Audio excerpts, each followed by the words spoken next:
So, taking action. What I want to do is I want to go talk a bit about goal planning, because this is really going to empower you to actually go, I can do this. Because loads of people have come up to me today and said, I don't have the time, trying to get my missus on board, I do it when the kids are awake, I feel guilty for not doing it. I feel guilty when I'm in my office doing it and not with my family. I get evil looks. My missus is like shagging the postman.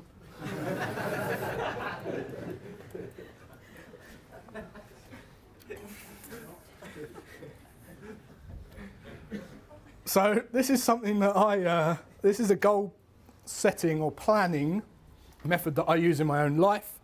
I use it for all areas of life: health and fitness, wealth and finance, business, relationships, everything.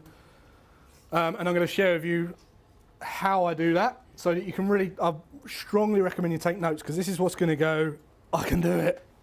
Can't believe it. So I'm going to go into how I would go about this with trading.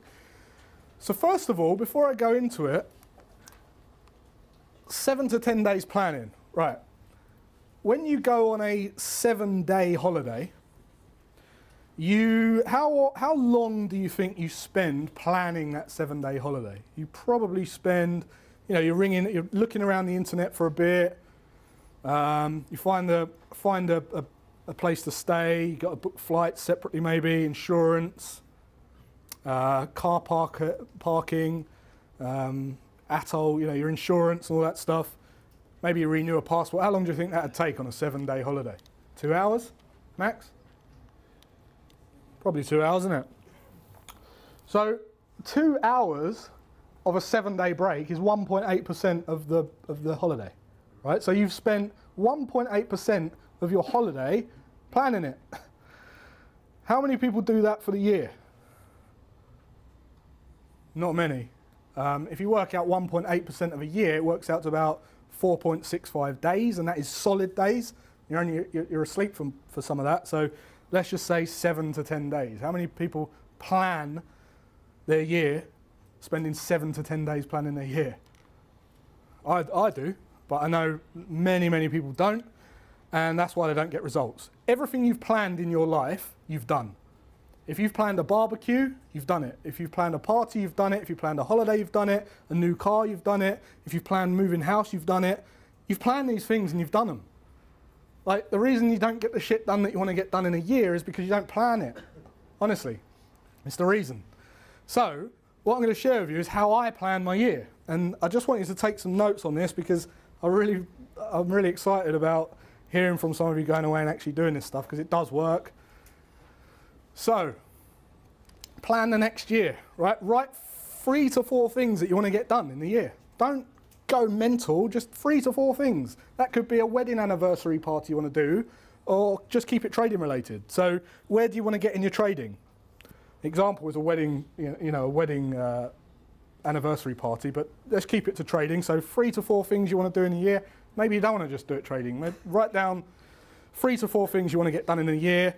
And if you can't think of those now, just make sure you write this question and go and do it afterwards. So, for me, one of my things is to launch a podcast. One of my things is to launch a course. That's one of my things. That's 2 of my things. One of my things is to organise a wedding anniversary, funnily enough. And these are big items that go into the year. So 3 to 4 things in the year. Once you've done that, the next thing you want to do is break the year into quarters. Right? So this is 90 days, 90 days, 90 days, 90 days. So you break the year into 4.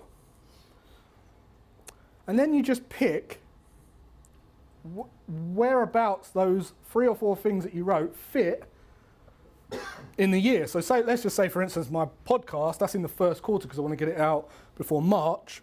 That goes in here. All right? One of them might take up 2 quarters. Don't matter.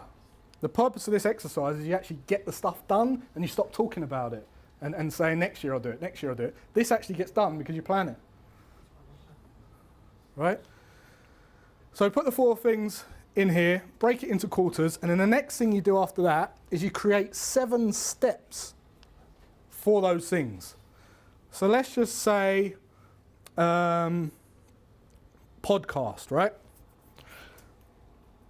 Write the content, record the content, edit the content, create a graphic for the podcast, open a Libsyn account, register that, those types of things. With trading, it could be open an account, buy a PC, open a brokerage account. It could be all those sorts of things that go in here, or backtesting, backtest 1 strategy, 2 strategies. You can add that as well. Break it into 7 steps. And then what you want to do after that is spread that over 90 days over the 7 steps. So remember, you've got 90 days to do each of those 7 steps in each quarter. So 7 steps per quarter, 90 days to do the 7 things. Very, very, very achievable. So now you've got 90 days, every single one of them days, to do 7 things in that first quarter, or in the second quarter, or whenever it is. And then after that, you can see the 90 days here, right? In a time horizon. And then what you want to do is set your sessions. So when are you actually going to dedicate? It doesn't matter what it is, when you're going to dedicate to it. So if it's trading, it's very easy because it's just one subject. So you have a morning session, you have an afternoon session, evening session. It's not related to that, don't worry about that. It's not related. These are the things you want to get done. This is the sessions that you're going to dedicate to doing it.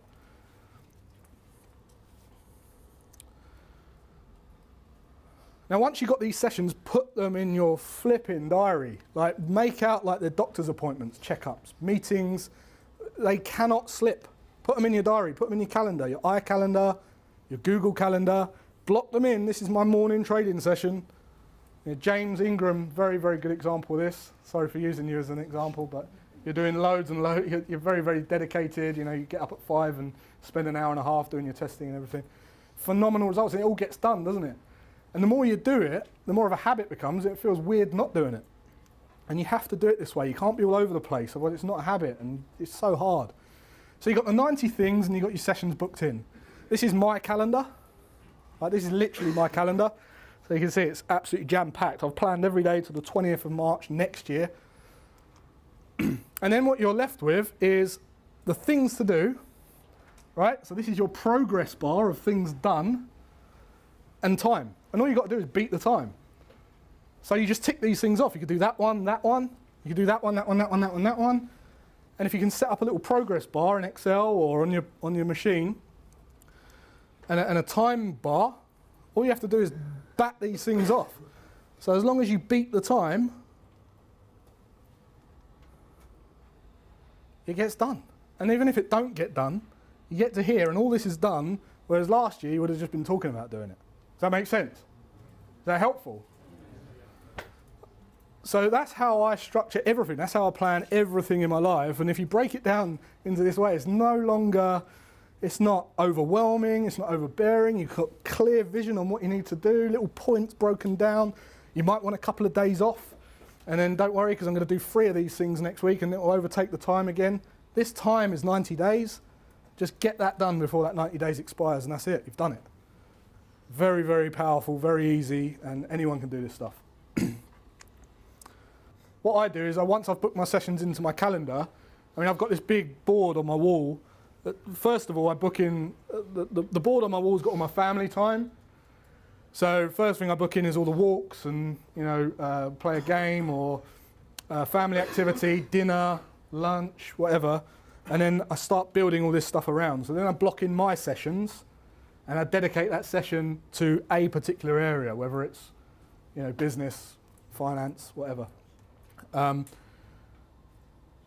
So I hope you can see how powerful that can be, and I hope it's sort of given you a bit of a, oh, this I can do this. But block in your sessions into your calendar and make sure that they're there no matter what. If something comes up, move it, but just drag the calendar thing down, don't delete it. So I just want to touch on this just to finish off. This is a quote that you see all over Instagram. Failure is not an option, all this stuff, right? I think that is bullshit because I've failed more times than anyone. Failure is an option. It's long-term failure that's not an option. Long-term failure is not an option. So I always like to use Babe Ruth. Babe Ruth, he held the record for the most home runs and the most strikeouts. So he was like technically the best and the worst player in the world. But the reason he held the record for the most home runs is because he had the most strikeouts. So he knew that he had to, you know, the more he could fail, the better he could become. Same with Jordan, 9,000 shots missed. You probably read his story, but you miss 100% of the shots you never take. Failure is an option. Short-term failure risk and investment is absolutely essential, but failure is definitely an option. So no presentation would be complete without Maslow's pyramid. Psychological needs down the bottom right, so food, drink, oxygen, your basic needs. Actually, it probably look like this now. Actually, probably like that now. And then, no, but seriously, right down the bottom is your most basic needs. Right up the top is like self-actualization, like realizing your full potential. And I know I always say, be who you want to be. This really is about designing your life, taking control of your finances. I've done it. I know you can do it. I hope that you've got value from everything I've told you. I hope you embrace what I've told you, and I hope you go on to implement some of this into your trading. And I wish you all the best of luck in your trading journey. Darren has put a discount code on the annual membership, right? I'm not going to sell you any courses or any memberships. I don't care. I'm just letting you know that the annual membership with the code Emergence is going to take the annual membership down to 2484, which is about 1,700 quid, which is phenomenal, and that's valid till the 1st. All right, so I'll just let you know. Questions and answers.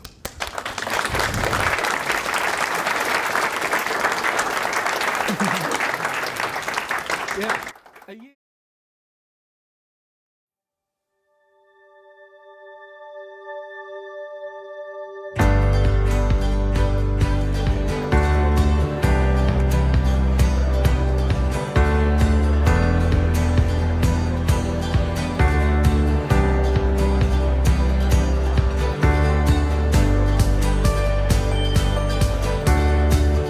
My name's Jason Graystone. I'm a co-founder of a company called Tier 1 Trading, and the purpose of today was to run a seminar on realistic expectations towards forex trading and everything you need to be successful in it. What we wanted to do is to deliver a seminar that would give people not only the realistic expectations but actionable steps that they can go and implement immediately so that they can start building their trading business.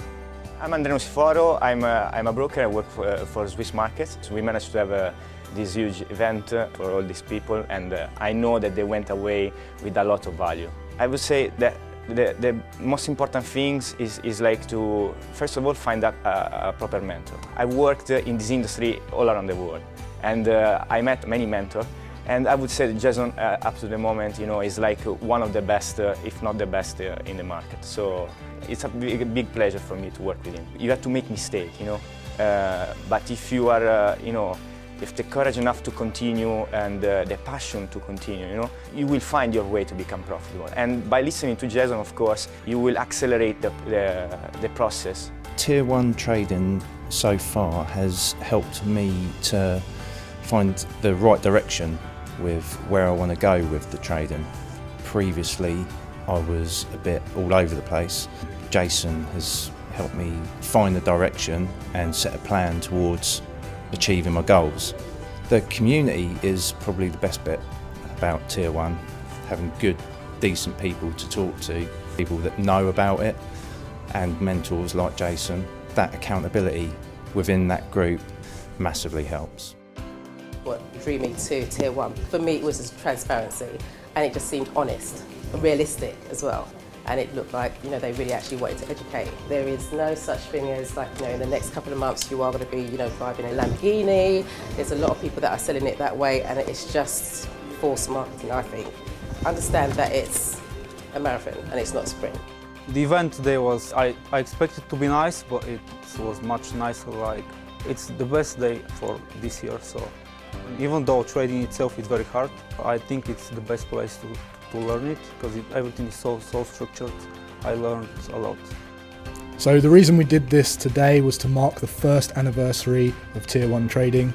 A year ago today we did the emergence online, now we brought it to life and it's been absolutely fantastic.